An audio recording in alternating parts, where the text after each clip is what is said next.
Your brain is running a program that was never designed for wealth. Here is how to change it. Nearly 62% of American adults are living paycheck to paycheck in 2025, according to a Lending Club and PIMTEST study.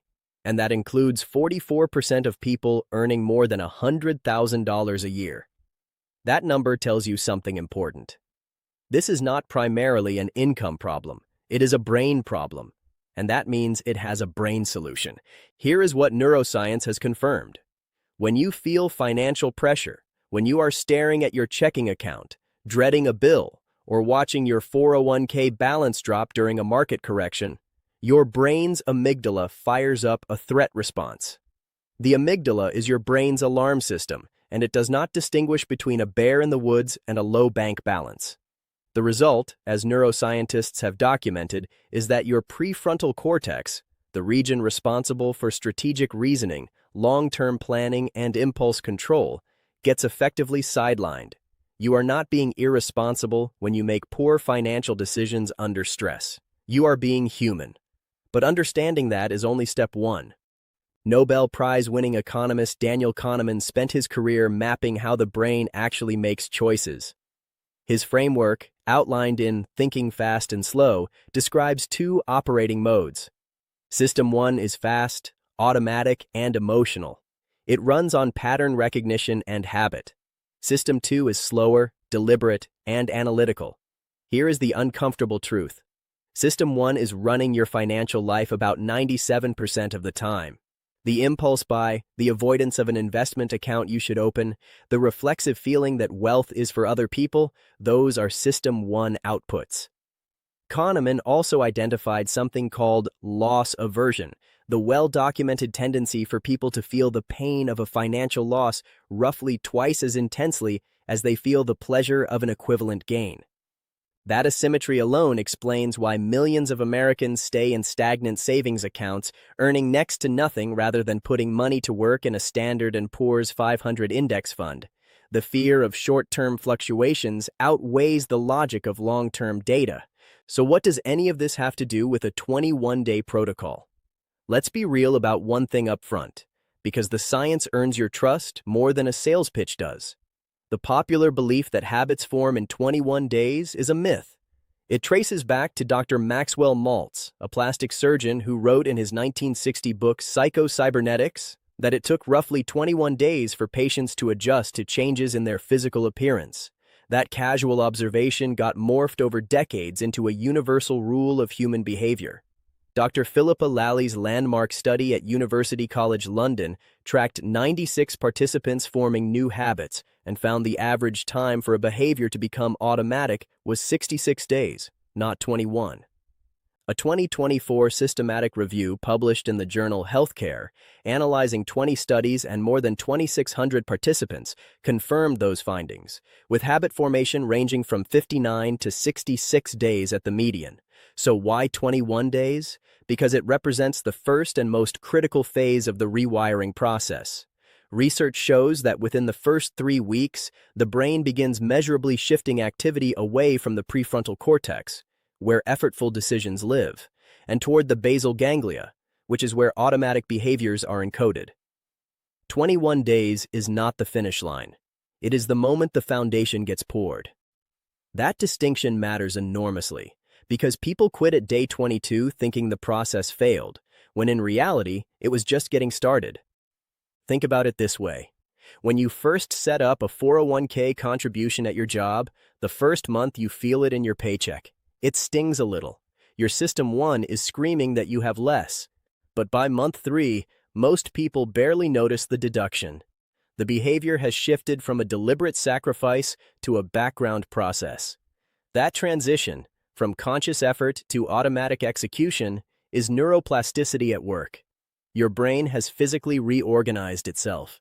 Research using functional MRI scans confirms that as behaviors repeat, neural pathways quite literally thicken, making those behaviors progressively easier to execute with less mental energy. Attention strengthens neural networks. Emotion cements them. That is the mechanism behind every wealthy habit you have ever admired in someone else. So here is the 21-day neurofinance protocol, broken into 3 phases, each one designed to leverage what the brain is actually doing during this window. Week 1 is about disrupting automatic patterns. Your scarcity-wired brain has circuits that fire on autopilot. Reflexive spending, financial avoidance, and what researchers call attention tunneling, where perceived financial stress narrows your focus entirely to the immediate problem, making it neurologically harder to think about your Roth IRA or your long-term investment strategy.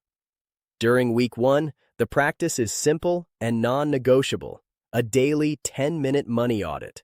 No budgeting app required at first. Just open every account you own, checking, savings, credit cards, 401k, and look at the numbers without judgment for 10 minutes. What you are doing is training your amygdala to stop treating your financial dashboard as a threat. Repeated calm exposure is a core mechanism of how the brain recalibrates fear responses. You are building tolerance where there was once avoidance. Week 2 is where replacement habits get installed.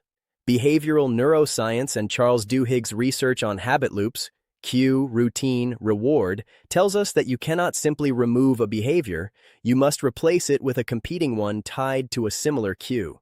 If your habit after a stressful workday is to open a shopping app, that cue is still going to fire. The protocol redirects the routine.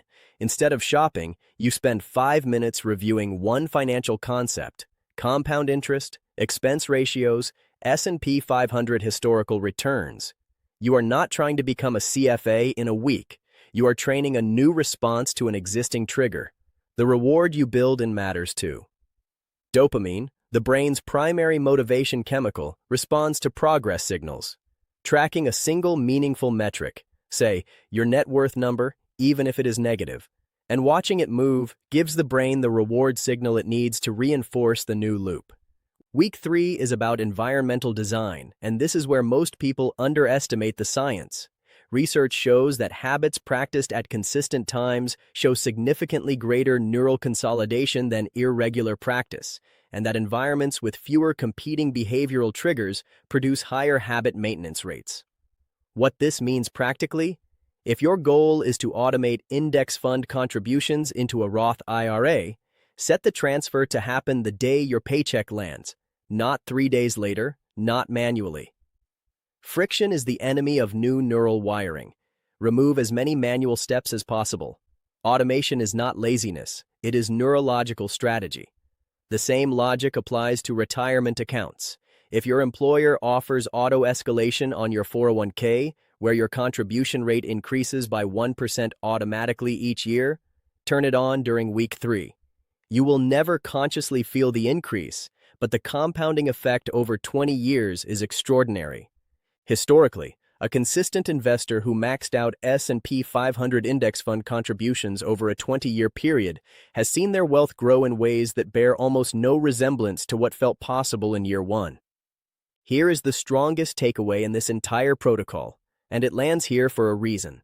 The single biggest obstacle to financial rewiring is not discipline. It is what Kahneman calls the asymmetry of loss aversion. Your brain is wired to weight potential losses more heavily than equivalent gains. That wiring will tell you not to invest in an index fund because you might see a sharp correction. It will tell you not to start a Roth IRA because you might need that money. It is System 1 running a protection program written for an ancient environment, applied to a modern financial system where long-term, patient capital allocation is precisely what builds wealth. The protocol's core function over 21 days is to create enough repeated, calm exposure to wealth-building behaviors that your System 2, the rational, long-term thinking part of your brain, starts to override System 1's fear signals more reliably. You are not fighting your brain. You are training it the same way it learns everything else, through consistent repetition, clear reward signals, and reduced friction. The science is straightforward. 40 to 45% of your daily actions are habitual. If those habits are built on scarcity wiring, you will produce scarcity outcomes regardless of your income. If you spend 21 days deliberately installing wealth-oriented neural patterns, you are not finished. But you have started the only kind of rewiring that actually holds. That is the kind of insight we build on every single week at NextGen Finance, where the goal is always to give you the financial knowledge that actually changes how you act, not just how you think.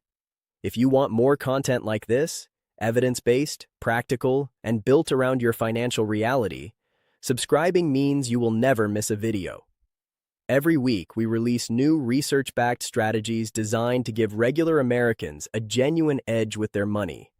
What is the one money habit you want to rewire most? Spending, saving, or investing? Drop it in the comments below. I read every single one, and your answer might shape what we cover next. This video is for educational purposes only and is not financial or investment advice. Please do your own research and consult a licensed financial professional before making any financial decisions.